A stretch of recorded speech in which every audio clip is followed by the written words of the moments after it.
Welcome in, everybody, to Betting Pros. It's time to place your bets. It is me, Joey P, Joe Pisapia, and this is BP NFL. It's time to look ahead to the props for Week 3, and of course, here to help us get the right props on the betting slip, Andrew Erickson, the Undertaker, and the Welsh, of course. Subscribe to the channel here. Drop your comments below. Ring the bell till it goes ding. You know the drill. You know what to do, baby, because we've got props to talk about here today in Week 3 in the NFL. Don't forget also to download the Betting Pros app. That's a good thing to do. Last week, Welsh was 2-3. Erickson was 3-2 on the season. Both guys, Welsh right at 500. Erickson 1 game over 500. So we're turning the corner. September's a slow start sometimes. That's okay. We hold ourselves accountable because we are accountability buddies here on the program. Andrew Erickson, I know it's been a long week for you, but isn't it fun at the end of that week to just dig into the individual players and the props, right? To take all that fantasy work you're doing all week and put it right towards some money. Yeah, it's a lot of fun, and I always am the last to the show sheet. Welsh always puts his props in before I do. So I always get an idea of, okay, what's Welsh looking like? Is it an over week for Welsh, which it usually is? Usually. Is he going to tempt us with another mystery prop where he doesn't tell me if it's going to be an under and over?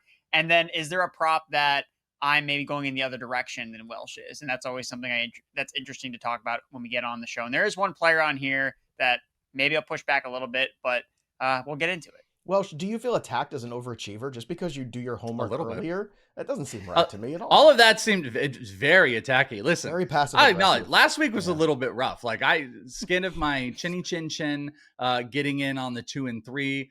I'm having some fun here. You said, hey, isn't it into the week fun? Yes, we're having some fun. It's betting. And I think I've got some good reads on it. I hope Erickson's going to be with me. It's always an is it the over week. Just be aware of that. Like, people talk about betting styles. I see it in the comments before. Some people are going to love how Erickson is. Some people like me doing, like, I literally go, and part of my process is looking and seeing where are the positive advantages I can find.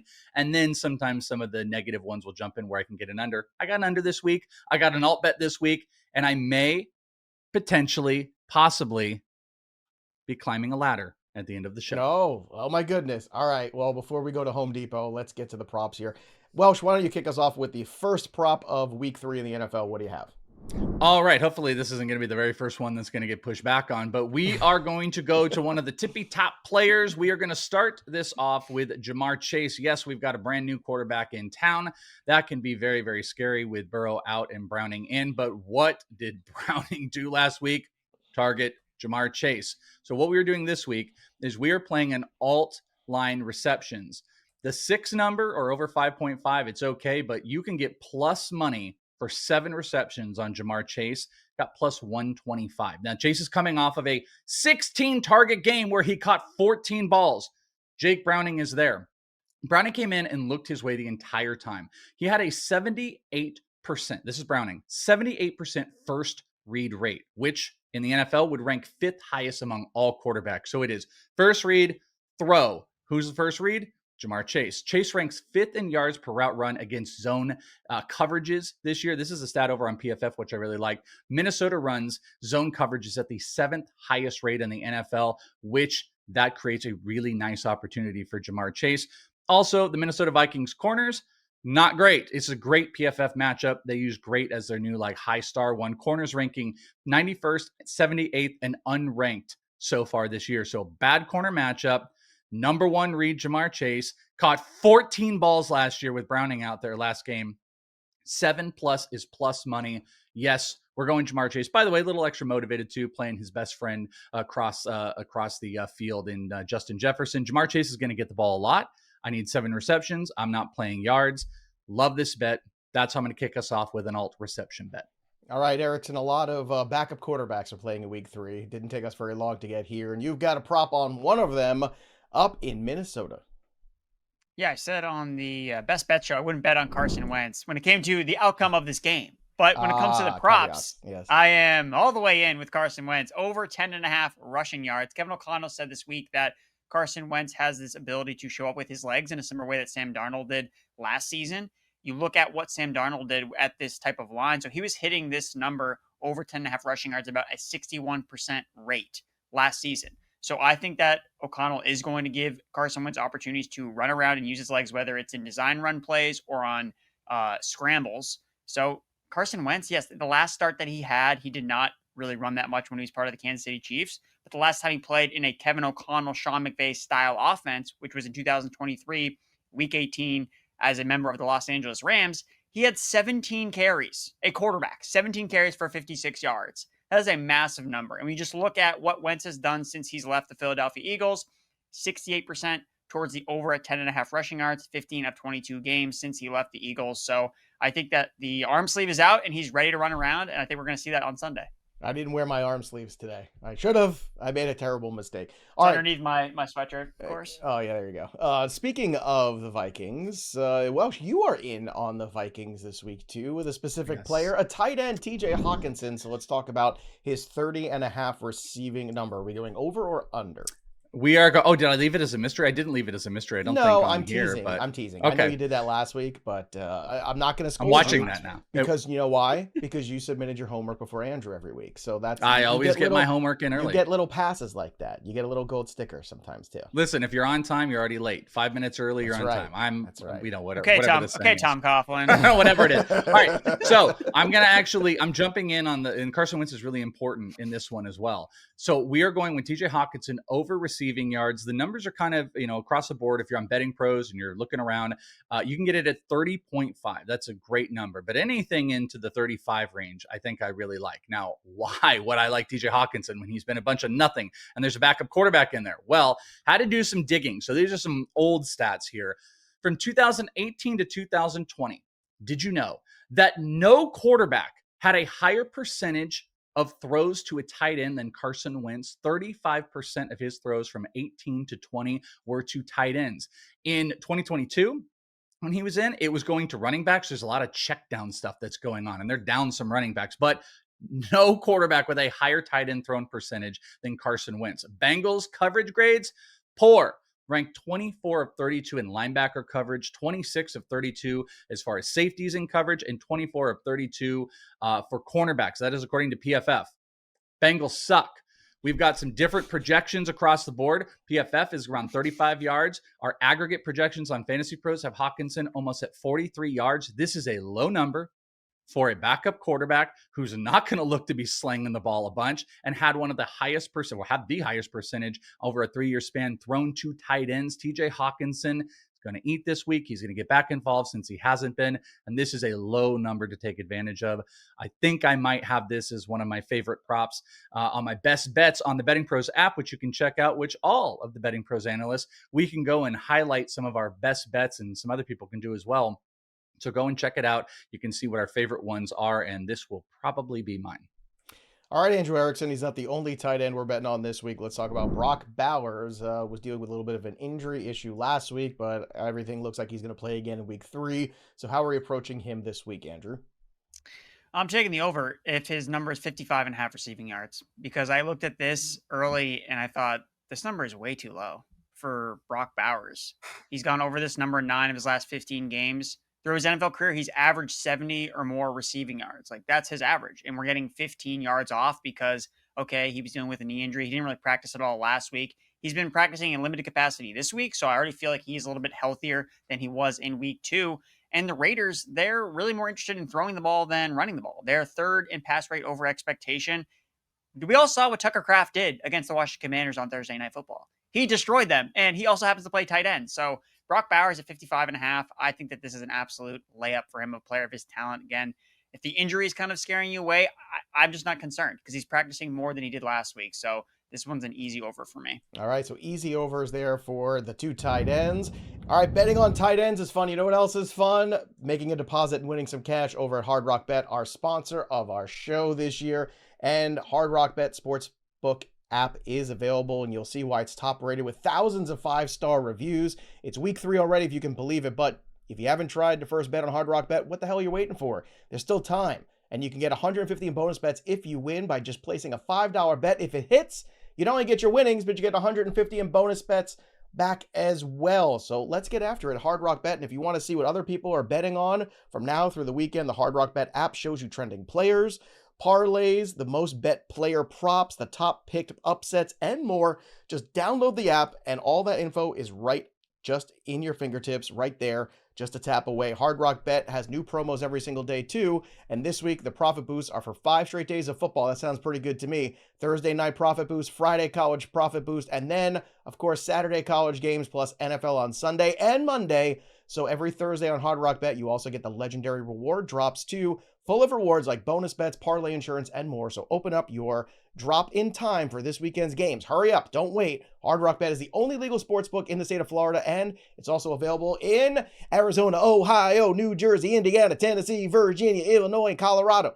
Hey, that's a little song. That's not bad. More states are launching all the time, so that song is going to get a lot longer. Head over to Hard Rock Bet. Sign up today. Make your first deposit at Hard Rock Bet. All right, let's get to the next one on our list here. Welsh, back to you for prop number 3 in week 3. All right, well, we haven't heard Erickson tell us which bet he doesn't like of mine yet. Hopefully this might be it, because this is me checking in on our first under. I did not under it last week. I am 1-0 on my under so far this year, and we are going with a very trending running back, but we are playing the under. And I'm going to tell you this right now. Going through Betting Pros, a great feature of Betting Pros, you can go and you can check out the lines at every single book. And wouldn't you know it, the best line to play the under for this running back is our dear friends at Hard Rock. Hard Rock Bet has got the best line for Quinshon Judkins under rushing yards this week. Yes, he's top of the depth chart. He looks so good. He missed all the tackles. He's going against the Packers. The Packers have given up, respectively, 34 and then 44 rushing yards per game. They held Gibbs to 19. Bill put up 17 yards for an average of under 2.5 yards per carry for running backs. Their defensive front ranks second in the league, according to PFF. We saw Judkins having a 26% snap percentage, was breaking those tackles. I would obviously expect that to go up against Green Bay. But this isn't what Green Bay does. They don't give up a bunch of rushing yards. I expect them to be absolutely mud stomping the Browns, and it should take them out of running the ball unless it's just completely out of hand till later in the game. So Judkins can still do some damage, but I think it's going to be done a little bit more in the passing game. So you've got a lower snap percentage regardless of the point, 3 backs that they're going to throw out there, a defense that doesn't stop, and we also have conflicting projections. PFF has an under 40-yard projection rushing for him, while our Fantasy Pros aggregate is over this number at 51. 43.5. I'm going under. No starting running back has done that against the Green Bay Packers. I do not believe a lowered snap share Judkins will do that. As fun, as exciting as he is, Green Bay is the team to watch out for. They are the nastiest on defense, and we are going to take the under rushing yards. Erickson, do you hate me because of this bet? I don't hate you. This is the bet that I was looking at and trying to figure out if I liked it or not. And I think that you make a really good case. My issue with Judkins, and actually I was thinking about putting him on here for one of my best bets, but for the over in his rushing attempts, because I do think that he's going to get volume. What's the number? This matchup, whether it was kind of varying. I saw 9.5 as the lowest one, and I saw as high as 11.5 at a couple other places. So I kind of like the over on that particular one, because I do think he's going to get a lot of usage. But to your point, it is against the Green Bay Packers. Nobody can run on them. And if you just box scores from last week from Judkins, a lot of those yards came in the fourth quarter on like 130-yard run when the game was completely out of hand. Now, does that happen again? You know, they're getting smoked by the Packers. They're like, well, we don't care. Judkins can get suspended next week. Let's use him. So like, that's maybe how this beats you. But I think that with everything else that you kind of listed out makes it a good bet to make. Yeah, I'm in on this one. I think game script is also going to help too with the Packers. But look, it is getting a little concerning here with the Packers having these injuries. Tucker Kraft might not play now.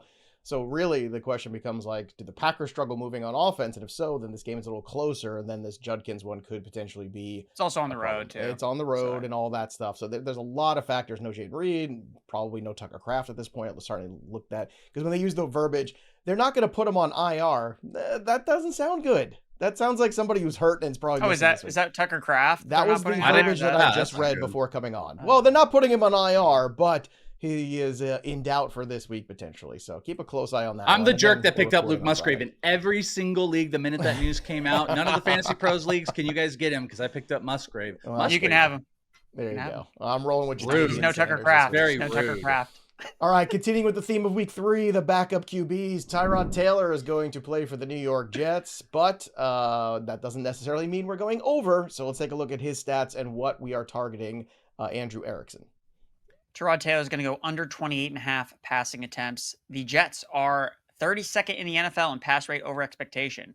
Translation, they like to run the football, and it doesn't matter who their quarterback is. We've already heard that offensive coordinator Tanner Ekstrand has come out and said that, yeah, they're really not going to be changing the offense in any capacity with Tyrod Taylor under center and not Justin Fields. So they're going to focus on running the football. I think that the Jets are live in this game against the Buccaneers. I realize that they're massive underdogs here, but Buccaneers are really banged up on the offensive defensive line. So I think they can keep this game much closer. I don't think they're going to be in a situation where they have to be forcing the ball through the air.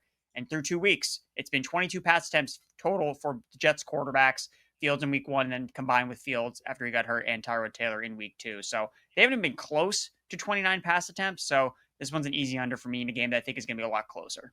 All right, so another one in the books here. Before we get to the next pick, don't forget, everybody, you can go over and use the prop bet cheat sheet right now on the Betting Pros app, or you can go to bettingpros.com/props if you want to check it out for yourselves. All the major passing, rushing, receiving, stat categories, everything is in there. Every single category is in there. Every single game is in there. All the players are in there. You're going to see the best values at the best books, and then you're going to see the fantasy projections next to them, so you know whether it's an over or an under, or maybe even a stay away, because sometimes those numbers are pretty damn good. That's why they build those Hard Rock hotels. They do a pretty good job of setting those lines sometimes. So check out the prop bet cheat sheet. Let us give you the cheat code to betting props right now on the Betting Pros app.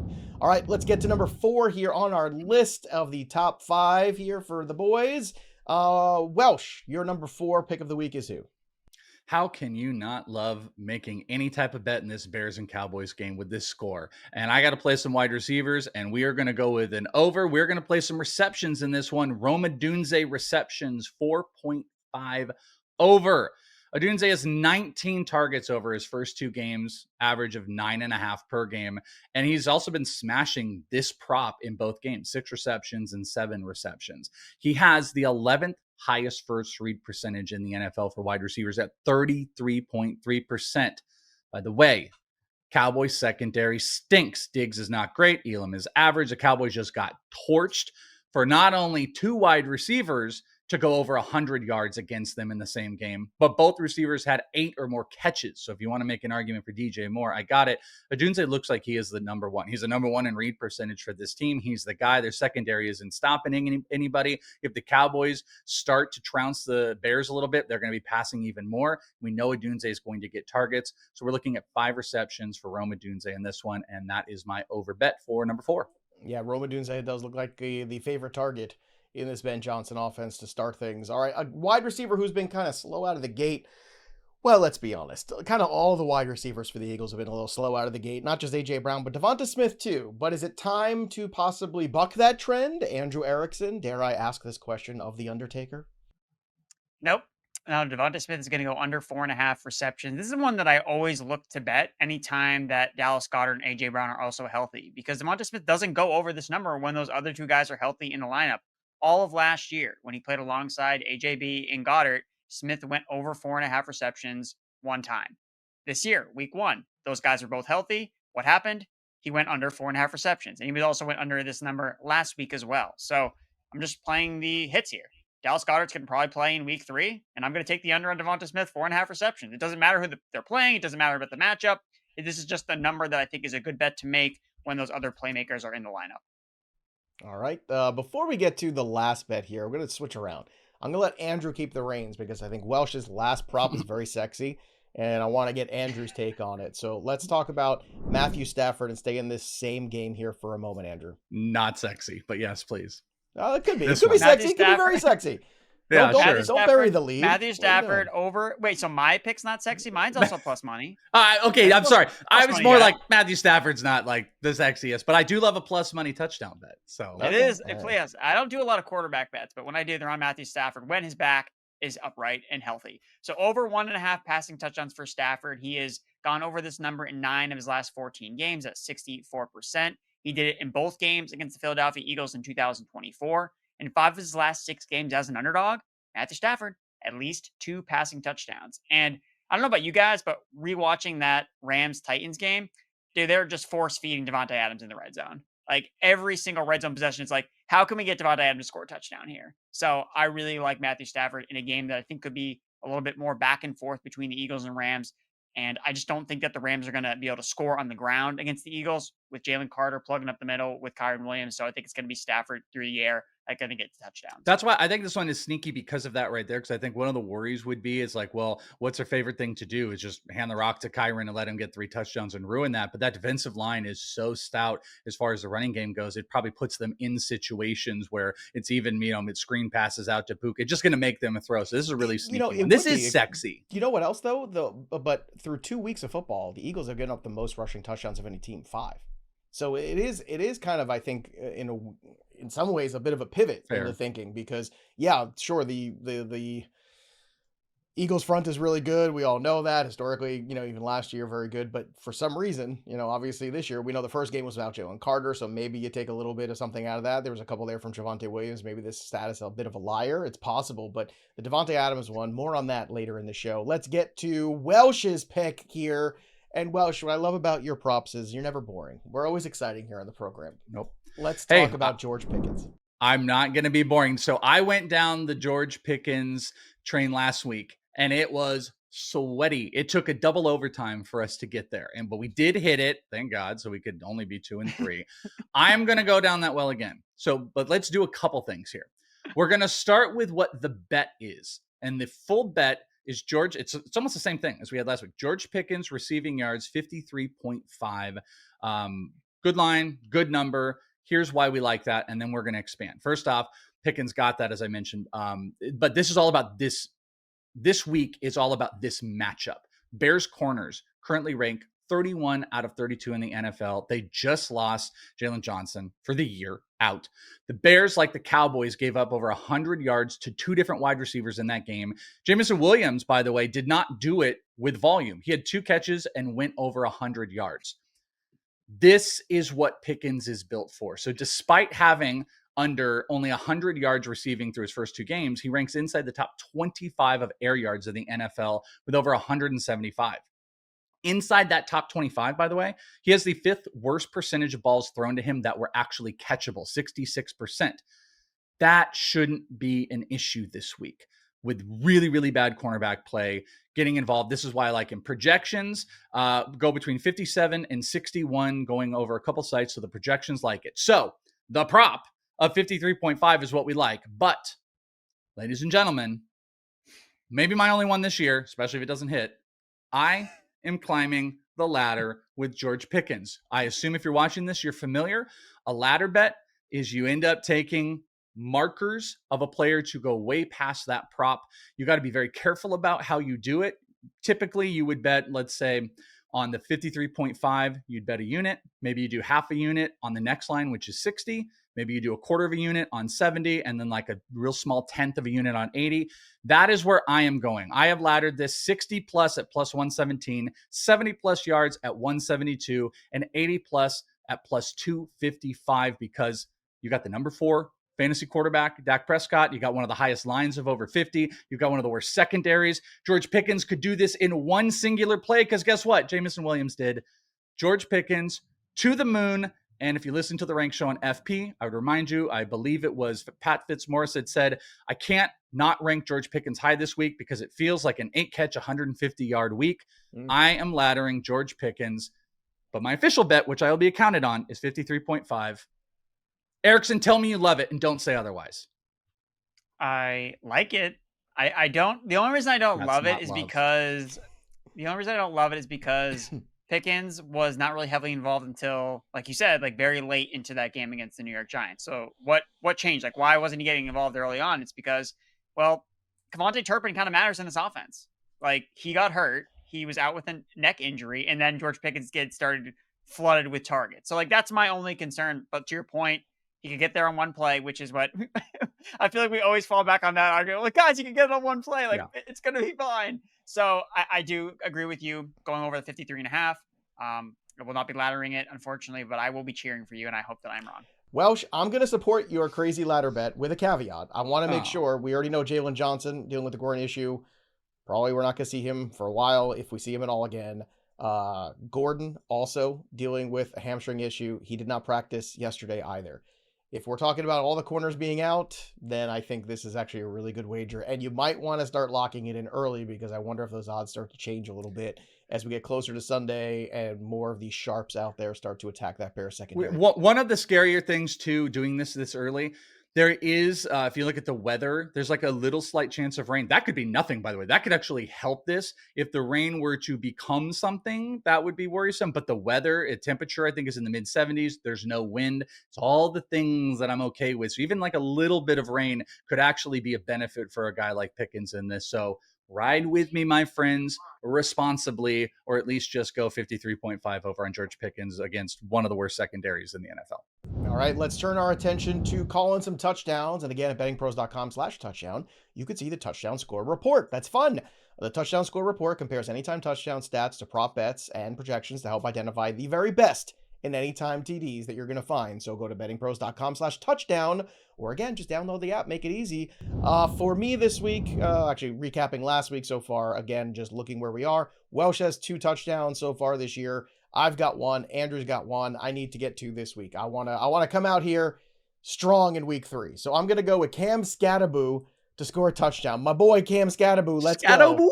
Because I don't think the Giants are going to lot against the Chiefs, but I don't think they're going to get shut out either. So I'm going to look for Cam Skattebo to grind his way to a touchdown at plus 175. It's a pretty good return too. And then to Andrew Erickson's very good analysis, I'm going to piggyback that Matthew Stafford bet with Davante Adams at plus 175. I like this return here. I think there's some other good options here.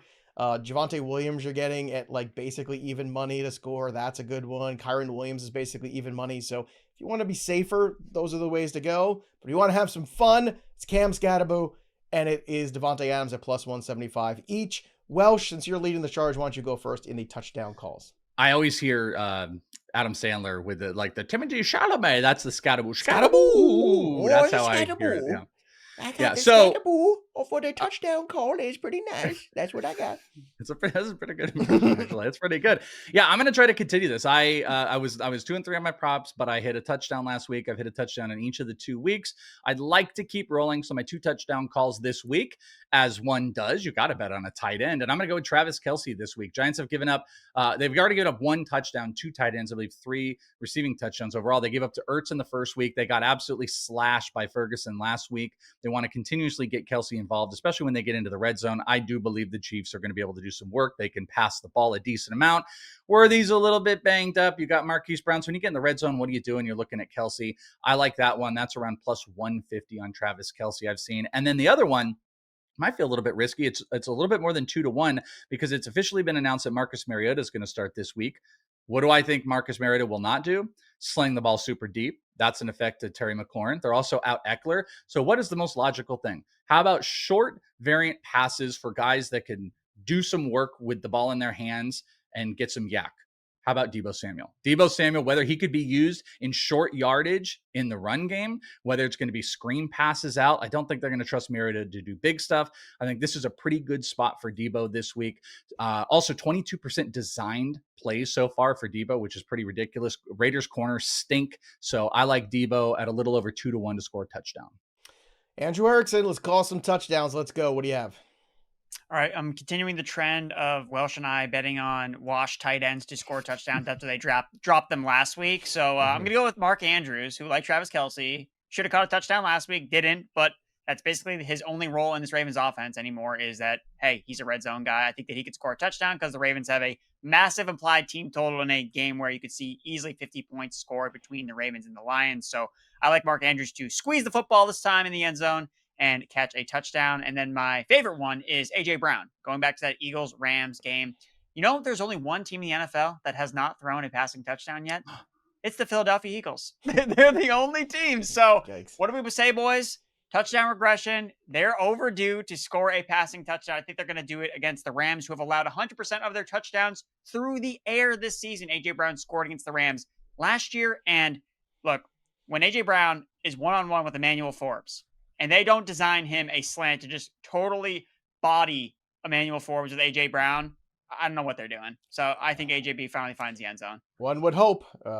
We'd get to that mark as well. So again, we love to hear from all of you on the YouTube channel. Subscribe and drop your comments below. Pick your touchdown call. Who's finding the end zone in week 3? I want to see your productions and projections right there and all your predictions, all of the above, all that stuff. I want to see them all on the YouTube chat. Drop them in there for us. And don't forget to download the Betting Pros app and go place your first bet today. $5 wins you $150 in bonus bets if your first bet hits over at Hard Rock Bet. That'll do it for us, but the story of the game goes on for Andrew Erickson and Welsh climbing the ladder. I'm Joey P. We'll see you next time, kids. I love touchdown so much. Stop looking at me, Swan.